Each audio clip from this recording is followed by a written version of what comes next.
Hi, this is Sergeant Betsy Brantner Smith with the National Police Association, and this is the NPA report.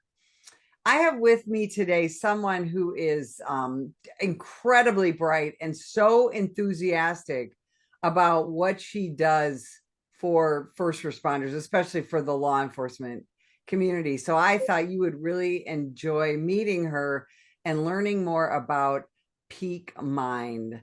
Dr. Alicia Mckoy, welcome to the show. Happy to be here. Hey, so what is Peak Mind? And I'm just going to tell people we were at a law enforcement survival summit together, and you guys had a booth, and people kept coming to me and going, "You got to go talk to them. You got to see what they're doing."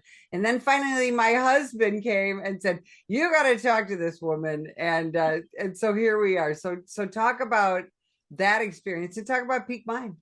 Definitely. Peak Mind is empowering safer workplaces and true societal change. What I like to say is we're disrupting stress, right? And if you have a human brain, if you're not artificial intelligence and you work anywhere across the planet or you are alive in today's day and age, you probably have some sort of stress. We're specifically going into the workplace, law enforcement, right? Their workplace is out in the field. Peak Mind is equipping teams through the mental well-being crisis, right, to empower themselves to thrive using cutting-edge technology, our software and our hardware, virtual reality simulations, and loading those with social emotional learning and coping skills, and meeting people where they are in the moment when stress is occurring. So, how did you get involved in this? What's your background? I'm a business owner of 18 years and I hit a point of burnout. My staff hit a point where they were all going in different directions. And I was really looking for a tool to buy to help empower us to thrive. And I looked across the world. And at the time, this was about 9 years ago, I didn't find a solution that I thought was sophisticated enough that could meet everybody with their individual needs. Wasn't just one tool to try and fix one problem or solve one thing, but to try and meet all the needs of all of our employees. And as we grew, right, to help to encourage us and empower us. And so being a business owner, not finding something that I could buy, it's just in your nature when you're an entrepreneur to unfortunately get to the point to say that we'll build it ourselves. Can we show people a little bit of what Peak Mind is all about? Would love to. There's, the software, definitely can see some of our action steps. We like to say that at the core of our product in our software is what action can I take today? Where am I stressing? What am I stressing about? And what can I do about it? The way that the brain processes through stress and gradually moves through a crisis is nudge theory, right? The theory that we can gently nudge ourselves along, right? We're not going to fix everything overnight, but if we can have residual reminders, recurring reminders, and stay consistent, then we can work through what we're going through. And so our software is nudging people through action steps. So the action step today may be go take a walk, go talk to your manager, seek out your EAP assistance line. So our software remind you, so you'll get a gentle nudge, and then it asks questions. How are you feeling today? Because we want to understand what's happening today and almost pulse check it, right? Because things evolve and change. So let's show people just a little piece of that. Now that you know how to find the action steps to lower your stress in the moment, let's take a look at resources. Once you're redirected to the resources page, you can view them all, or you can choose from the drop-down menu to select and view only the type of resource you're looking for. This can be anything from therapists to chiropractors to yoga instructors, or even the Peak Mind team contacts, so you can get a hold of us. So that was really cool. And so this is a reason why you guys received a Best of Tech Award in 2022, isn't it? It is. And, Forbes has recognized us as a diverse founder and diverse company to watch in tech. New York Times, I think we had something published, so it's nice to get that notoriety. Even here in Indiana, we're getting, different press and awards. We were on, one of the local news stations not too long ago, able to showcase our hardware that we're rolling out. The software has been around since we formed the company in early 2020 before the pandemic. However, the virtual reality hardware, we're just now seeing enough of a public response and public employees want to try it, right? They want to engage with virtual reality. And so the time is right for us to start launching that into the market. So how did you get interested in helping law enforcement officers? Yeah, so over the last years, we've spent most of our 9 years in research and development, really understanding the brain, understanding stress, looking at trauma, and asking the question, where is this showing? How is this showing in our society? And you can't not look at law enforcement, or when you think about trauma, right? I heard a stat recently, and it's somewhere in the statistics of a regular, non-law enforcement officer or a military officer is going to have 1.5 to 2.5 stressful traumatic events in our lifetime. Law enforcement and military officers see upwards of 150 to 750 in their career. So if we really want to help somebody lower stress, everybody needs it. But if we can focus, because as a business, you have to focus sometimes, we really want to lean in and support that demographic and help everybody, but specifically help law enforcement, because we know how stressful it is. So let's talk about that. There are, when we talk about stress for a law enforcement officer, of course, we think of getting into a shooting or other deadly force situation, which of course is very stressful, but that's not most law enforcement officers. Most law enforcement officers will not have to shoot someone during their career. But let's look at some of the other stressors, right? Right now, American law enforcement all around this nation is incredibly short-staffed. Another big stressor that we face is shift work. And that's something you and I talked about offline. How does all that time zone differences and lack of sleep and we're going into the dark times now, right? Winter.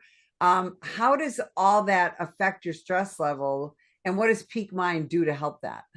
For sure. Well, the first thing we do is remind people what to do, or I should say the first step is education, because making people aware when winter is here, seasonal affective disorder is, something when somebody has lower access to sun, lower access to vitamin D levels, then their body is producing more melatonin. So we're either producing, one thing in the summertime and one in melatonin in the wintertime. And so our brains are processing chemicals and hormones.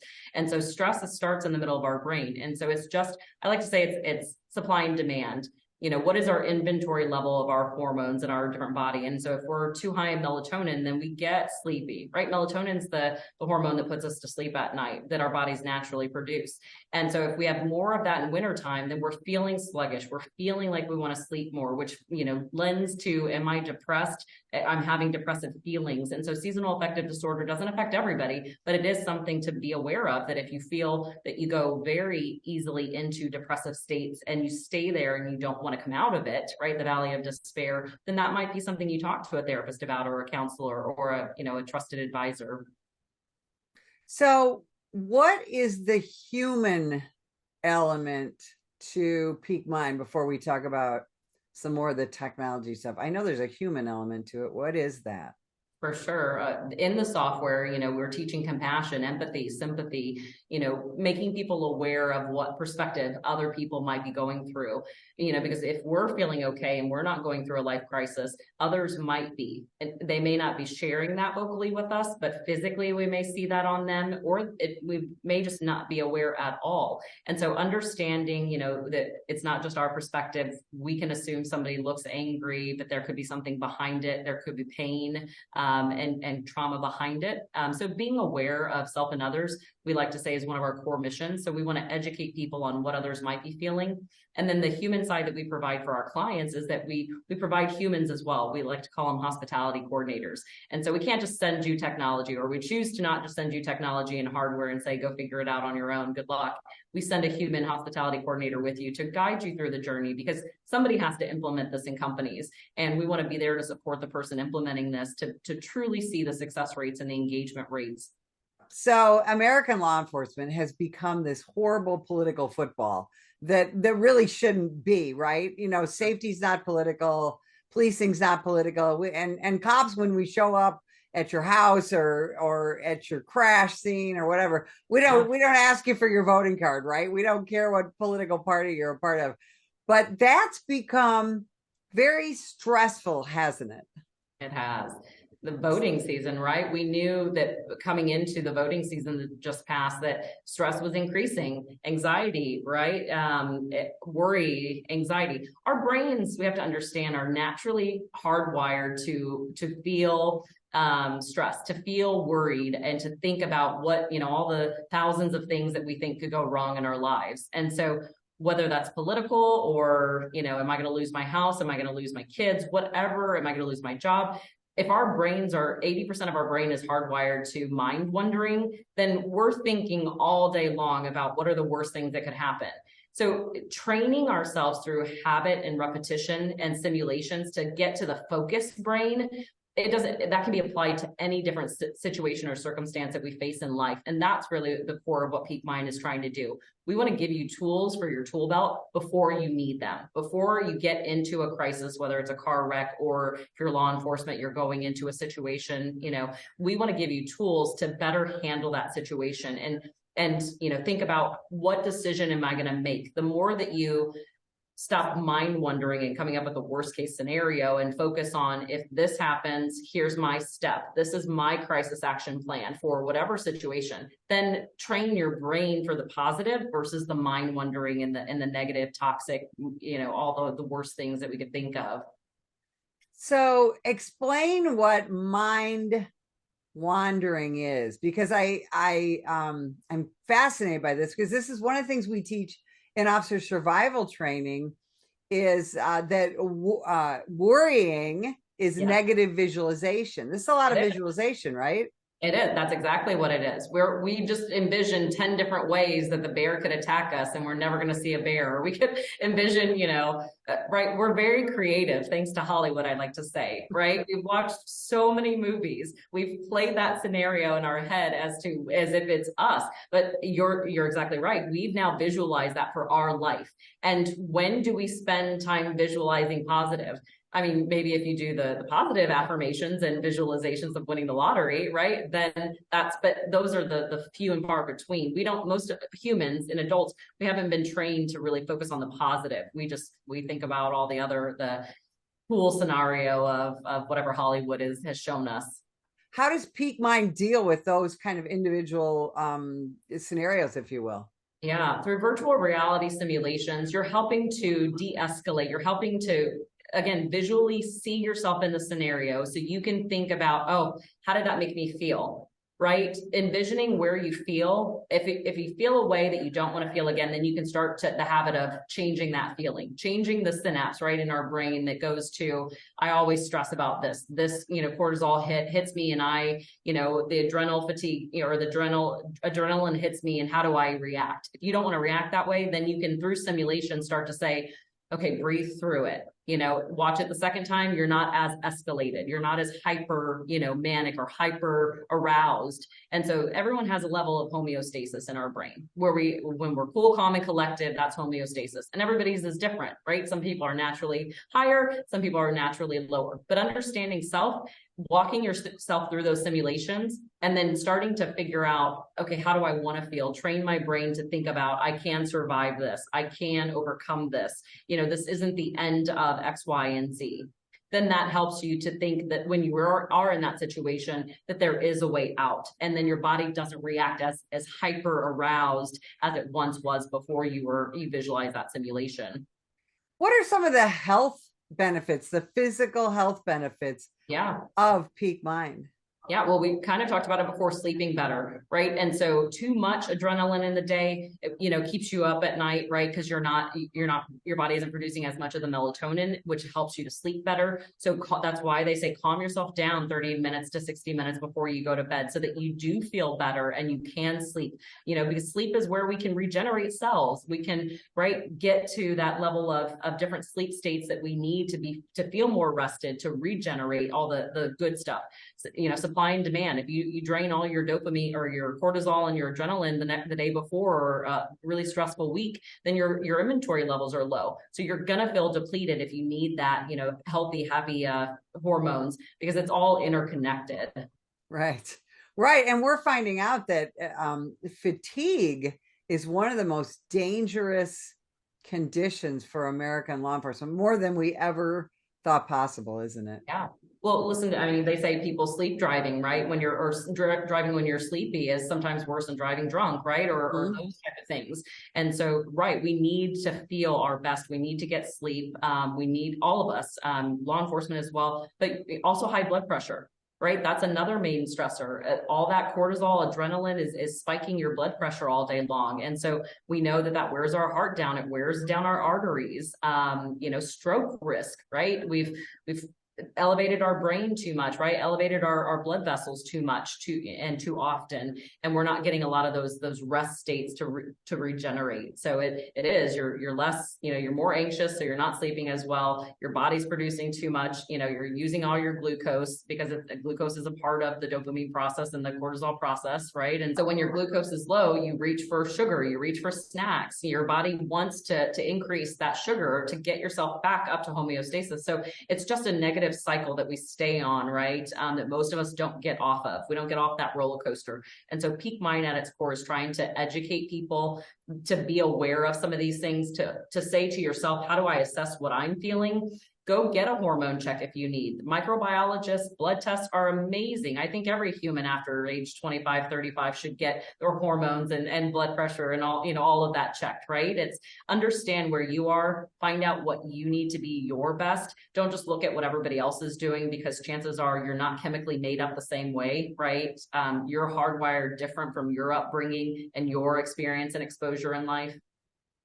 Now, let me ask you this. We know that men and women, our brains are structured differently, our hormone levels are differently, the way our bodies produce and use things like cortisol and things are different. Does Peak Mind adjust for all that? We do. And we look at environmental factors that are happening around us. And so, comprehension is the first step, understanding. So some people can self-disclose what they're doing or they're struggling with, right? And we can meet them where they are via an action step. We have also recommendations that we make to great therapists, coaches, experts, that if we deem this is helpful for you, then we'll send you those resources as well. So you can go and do your own self work and put in the focused time into what is going to help you, empower you to thrive. So if I was a police chief and I was worried about, worried about the mental and physical health of my personnel, what would you say to me to convince me that this is something my organization needs? Yeah, well, unfortunately, we don't have to do much convincing because people are aware of all the issues that exist. We're presenting a solution that hasn't existed before, and we're doing it in a unique way that doesn't give more paperwork to a sergeant or a chief. It doesn't give more hassle, right? Through our 9 years of research and development, that was one thing that was important to us, is how do we not add administrative burden to somebody? It's a software that you can buy, log in, plug and play, and go to work for those that need it. And so giving the software to every employee, like you said, not just officers, but in all sorts of different areas of the company, making sure everybody is empowered. Because if you're your best, you may be able to help somebody else that you see in distress. You may be able to be a good ally or a friend for that person and a shoulder for them to lean on. Is this something that, well, first of all, is it also going to be something on each individual person's phone, or how does that work? It is. Every user gets their own unique login. It's anonymous. The reports are aggregated. It is not, we don't say that Alicia stresses every day and she comes in with a 10 out of 10 stress load. We're just meeting the needs of the person. And so because mental health still has a stigma, we really want to protect the anonymity, because we just want to meet the person where they are and meet them with their specific needs, and we're not here to get them in trouble.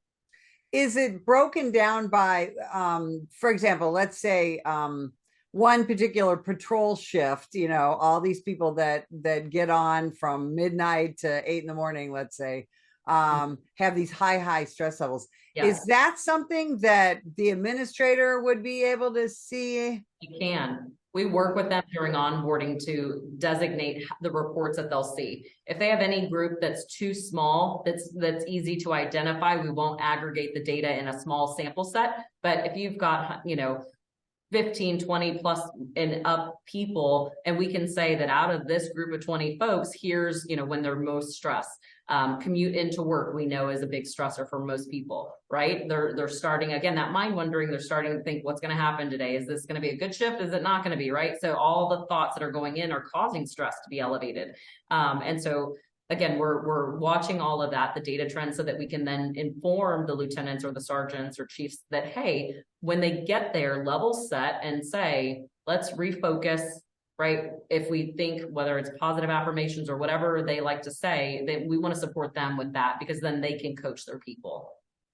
I'll tell you what, this is fascinating, especially the, not just the end user part of it, but the data mining part of it. So that I wish, as a patrol sergeant, for example, I could have had this kind of data, just so that I knew, for example, what you just talked about, that my people are really stressing as they're driving into work. So by the time they're in front of me in roll call, right, if I had some things that I could say to them and help them work through before I sent them out on the street for 12 hours, that would be extraordinary, wouldn't it? Exactly, it will. And that's what we're seeing, exactly that. It's knowledge is power, using data in the right ways, and that's our mission is to make sure that we're really taking care and protecting that data and anonymity, but giving people enough to make true substantial change.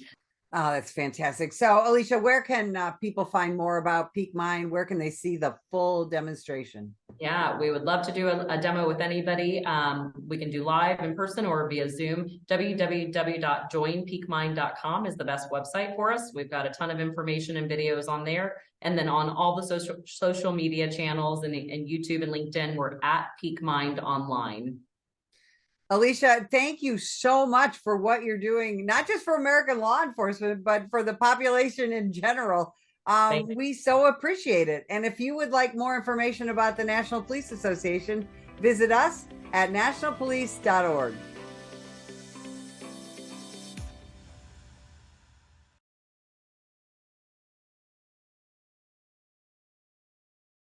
Ma'am, put the gun down! Put the gun down!